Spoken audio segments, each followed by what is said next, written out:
Los días 7 y 8 de abril de 2011 se celebra en la Universidad Carlos III una batalla, una pugna de palabras. Se darán cita a los mejores universitarios en el arte de la oratoria para poner a prueba la fortaleza de sus argumentos y tratar de evidenciar la fragilidad de los del contrario. Hoy nos visita aquí en Periodista Digital Francisco Carrillo, que es el coordinador de esta tercera edición de la Liga de Debate, porque no hay que olvidar nunca que la pluma, la palabra, siempre es más fuerte que la espada.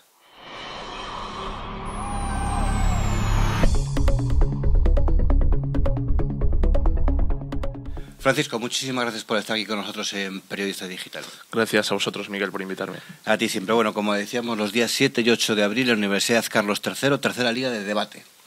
Eso es. Celebramos lo que es la tercera edición de un torneo nacional de oratoria, de retórica, de discurso, de argumentación, de debate.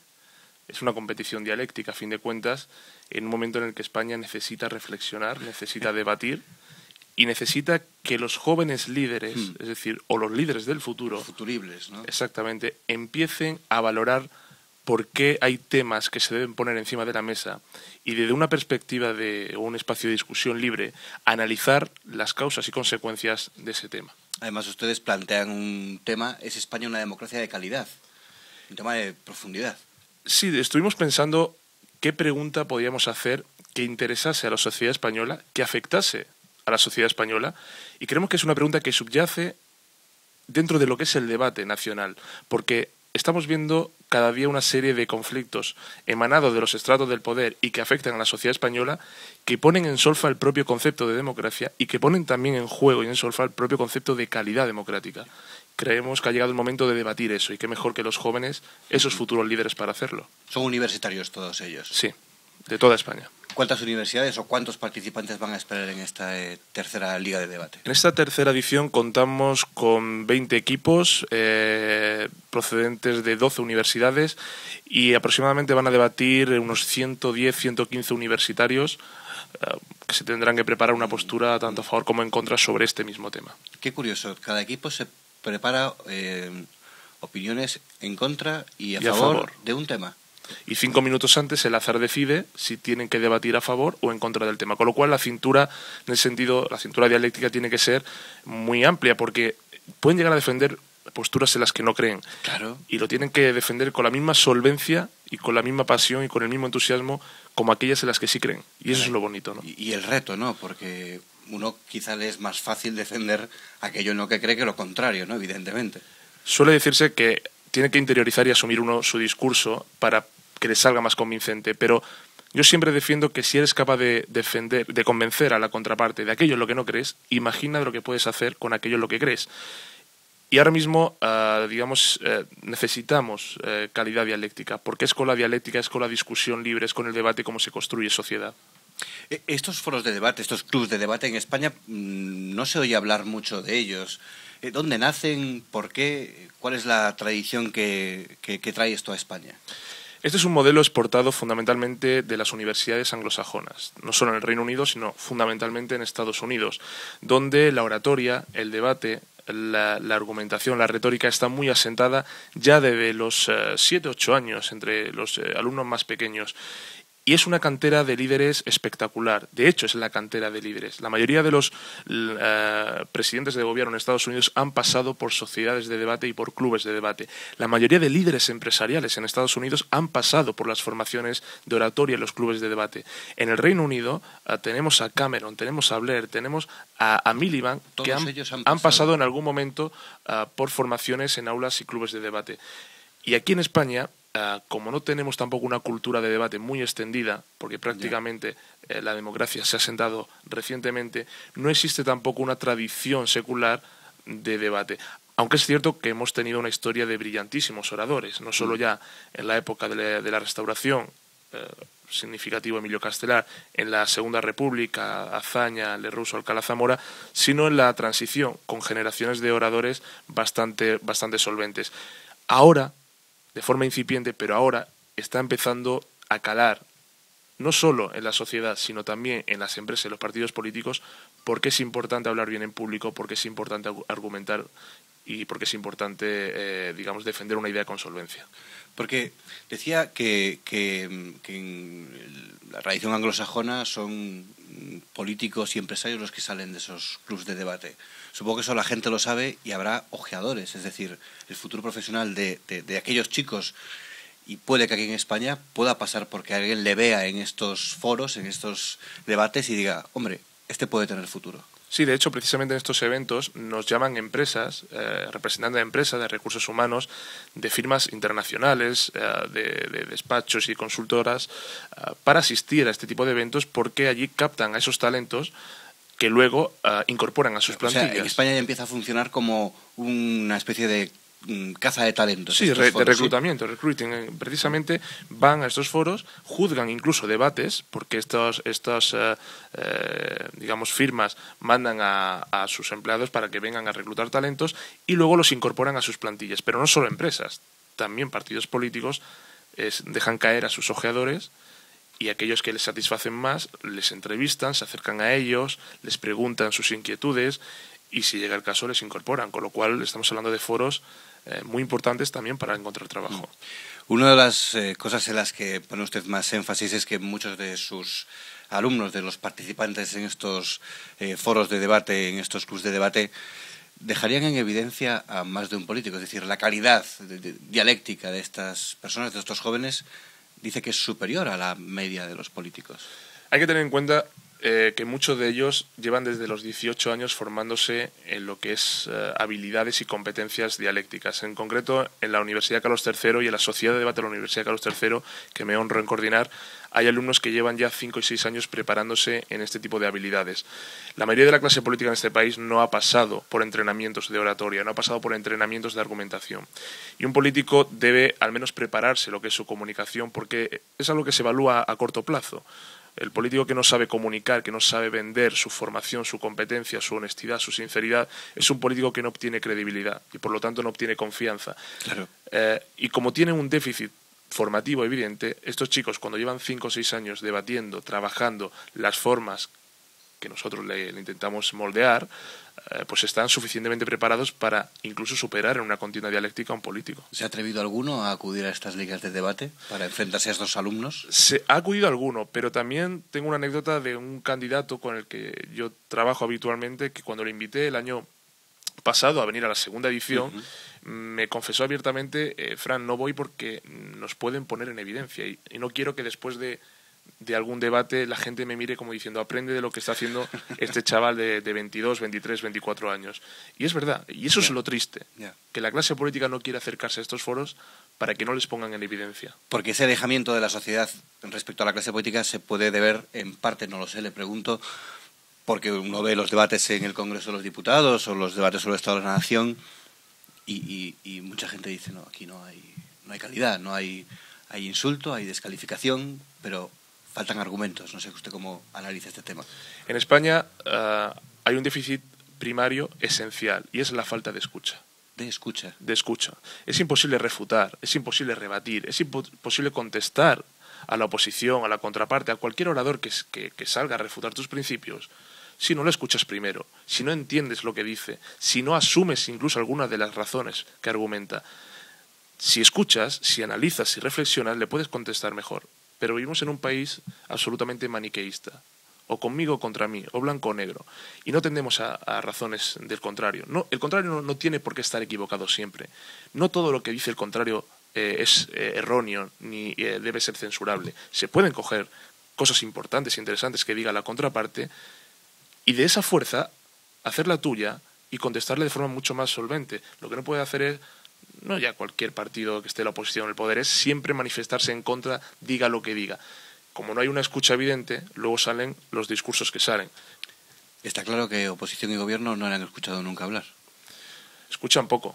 Y me consta que hay grandes oradores y grandes políticos dentro de esos partidos. Dentro de esos partidos. El problema es que quienes llegan a las esferas más altas no son los más adecuados para comunicar ese mensaje. Un candidato, yo siempre enseño en mis formaciones y en mis entrenamientos, que debe basarse en 3 cuestiones. Lo que yo llamo el candidato SPS. Debe ser, debe parecer y debe saber. Debe ser honesto, sincero, cercano, epatante, honrado. Debe parecer formado y competente en aquello que va a gestionar. Es decir, debe ser una autoridad, porque a la gente le gusta la persona natural, auténtica, pero también que sea una autoridad en la materia, porque para eso le da su confianza. Y por último debe saber comunicar las otras dos. Debe saber comunicar esa competencia, debe saber comunicar esa naturalidad, esa sinceridad, esa autenticidad. Es decir, debe saber comunicar. El problema es que hoy los políticos o no saben, o no parecen, o no son. Directamente. Pero sí es cierto que se ve en la clase política algunos ejemplos que destacan. Creo que es objetivo destacar la oratoria de Albert Rivera, por ejemplo, y claro, uno analizando lo que usted nos presenta, la tercera liga de debate y la historia y tal, se da cuenta de que, por ejemplo, Albert Rivera pertenecía a estos clubs de debate, ¿no? Él salió de los clubes de debate, él salió además de un centro reconocido por su brillantez académica como era SADE, y demuestra esa capacidad y esa habilidad en el Parlamento día a día. Siempre pongo en mis formaciones el ejemplo del vídeo cuando se debatía en el Parlamento la prohibición de las corridas de toros en Cataluña, cómo maravillaba. Eso es una demostración clara de cómo se puede imponer el discurso a la contraparte, cómo se puede rebatir totalmente solvente, respetuosamente y educadamente al contrario, sin necesidad de caer en la descalificación, el menosprecio o el insulto, y cómo lo hace de una forma convincente, apasionada, sincera y clara, sin artificios retóricos, sin artilugios dialécticos, con una elocuencia brutal. Y eso es porque está trabajado, simple y llanamente porque está trabajado. No es ciencia infusa. No.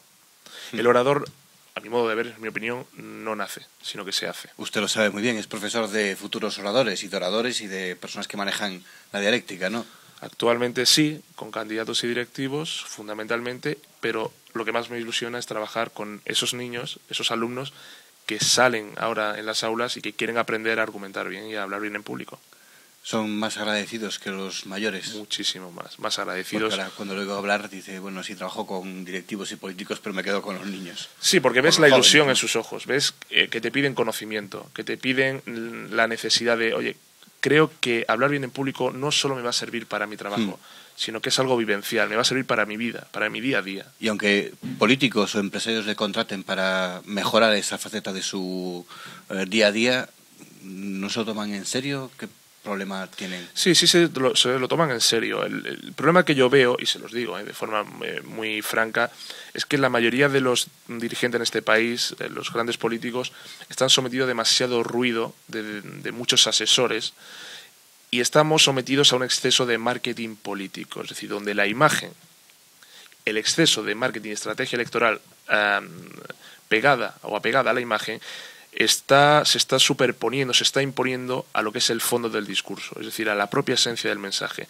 Por eso los discursos están vacíos de propuestas, por eso estamos siempre en el envoltorio, no en el caramelo. Y eso es un problema, porque ahora, por ejemplo, Obama, que está bajando su popularidad de forma abrumadora y creciente, es porque muchos de sus votantes se han sentido defraudados, porque hace 2 años era muy bonito convencer con esperanza y con palabras muy poéticas, pero detrás de ese envoltorio muchos han visto que no hay caramelo. Con lo cual ese producto ya no es tan válido como hace 2 años. Eso es lo que tiene que hacer un dirigente. Y el problema es que muchos se someten demasiado a las reglas, quizá por los medios de comunicación, sobre todo ahora con las redes sociales, a las reglas del marketing, de la imagen, de quedar bien en pantalla. Ya, pero detrás de eso, ¿qué hay? ¿Dónde está el mensaje? Y esos valores, y esos principios, y esa honestidad, y esa rectitud. Yo siempre digo que un orador creíble, para que sea creíble, mucho más que su contundencia argumental y que su vehemencia retórica y estilística, tiene que demostrar por encima de todo su consistencia moral. Y si demuestra su consistencia moral y lo rodea de humildad, un orador humilde es un comunicador triunfante. Estará más cerca de ganarse la confianza y el aplauso del votante o del público.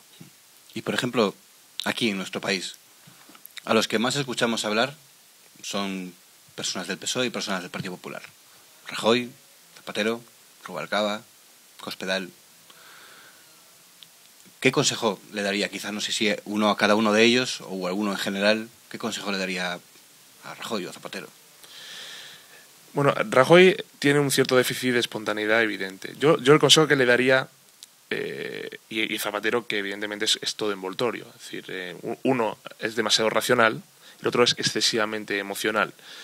Pero el déficit que acumulan la mayoría es que realizan siempre discursos muy reactivos. nada proactivos. Es decir, el candidato que está siempre a la defensiva, que justifica y que no propone ni dispone, no gana. El candidato pesimista no gana, el candidato triste no gana, pero el candidato totalmente enfadado y en contra de lo que le dice el otro tampoco. Y vivimos en un clima político en lo que se está imponiendo no es el voto hacia uno, sino el voto contra otro. ¿Verdad? Y eso es lo triste.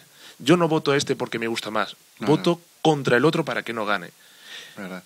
Y esa moraleja o esa situación la han provocado los propios líderes, porque no proponen, porque no miran a la Cámara y sinceramente le dicen a los ciudadanos lo que piensan, lo que quieren para este país, lo que proponen y cómo lo van a hacer, sino que únicamente se dedican a derribar el edificio argumental y de ideas del otro, que lo pueden hacer, pero si tú no construyes una alternativa, si tú no construyes algo diferente, tampoco me vale. Dicen que Rubalcaba es el mejor de ellos a la hora de comunicar a los medios de comunicación o a las personas. Rubalcaba, que es de los pocos que ha trabajado en la oratoria, es de los mejores comunicadores, es de los mejores oradores, es de los mejores parlamentarios. Pero como buen parlamentario, como buen orador y comunicador, es un excelente dominador de falacias. Y la falacia es un arma mortífera que, bien utilizada, supone un veneno a la mente del oyente, de la contraparte. Por eso es muy difícil a Rubalcaba refutarle, por eso es muy difícil desmontarle. Y por eso siempre tiene la habilidad para escaparse de las preguntas parlamentarias, de las preguntas mediáticas o de las preguntas que le hace la propia ciudadanía. Porque tiene mucha cintura, son muchos años. Pero, ojo, que uno sepa hablar bien, que sepa hablar con palabras llanas, sencillas, inteligibles, porque un orador se tiene que hacer primero audible y luego inteligible, que es lo que hace Rubalcaba, no quita para que su fondo, para que su contenido, para que su mensaje no esté trufado de ciertas falacias, es decir, de razonamientos erróneos que pueden partir de premisas verdaderas. Gallardón también destaca, dicen. Sí, el problema de Gallardón no es verdad, pero el problema de Gallardón es que no se adecua al contexto. Es decir, el contexto muchas veces es más importante que el concepto. ¿Qué quiero decir? Que la percepción de la realidad a veces es más importante que la propia realidad. O lo que decía Frank Luntz, cuyo libro tengo aquí, lo importante no es lo que dices, sino lo que la gente entiende que dices. Y Gallardón no entiende que su mensaje no vale igual para un contexto determinado, donde a lo mejor hay académicos, gente de un nivel cultural más alto, que en otro contexto donde la población no tiene esa capacidad para entenderle ese mensaje. Y adecua su discurso a todos los contextos. Con lo cual lo que la gente le entiende es totalmente contrario a lo que él quiere explicar. Por eso tiene esa falla de imagen y de credibilidad entre cierta población.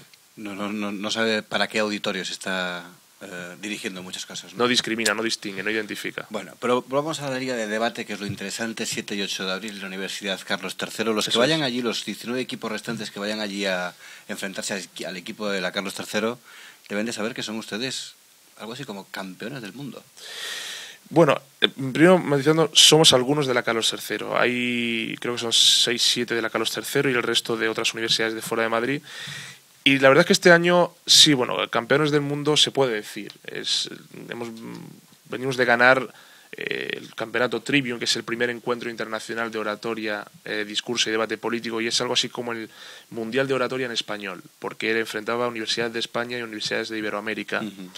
Y el equipo de la Universidad Carlos III se proclamó campeón. Y además es campeón también del torneo Pasarela 2010, que es un torneo a nivel nacional, o del torneo del Instituto de Empresa, que es otro torneo a nivel nacional. Con lo cual este año, siempre en un corrillo, así decimos que hemos ganado Copa, Liga y Champions. Sí, ¿no? Es decir, ganaron ustedes todos los campeonatos de este año, ¿no? Este año somos como el Barça hace 2 años, ¿no? Tienen que revalidarlo ahora, empezar a revalidarlo ahora en esta Liga de Debate. Ahora es más complicado, es como el tenis. Ahora tienes que revalidar todos los puntos conseguidos el año pasado, pero la ilusión es increíble. Somos ahora mismo la sociedad de debate más activa de España. Y eso cada día nos da más fuerza, ¿no? Para los universitarios que quieran empezar a fomentar esta habilidad, ¿cómo pueden hacer para...? En todas las universidades hay clubs de debate. ¿Cómo pueden hacer para...? Bueno, yo quiero participar en un club de debate. En todas no las hay.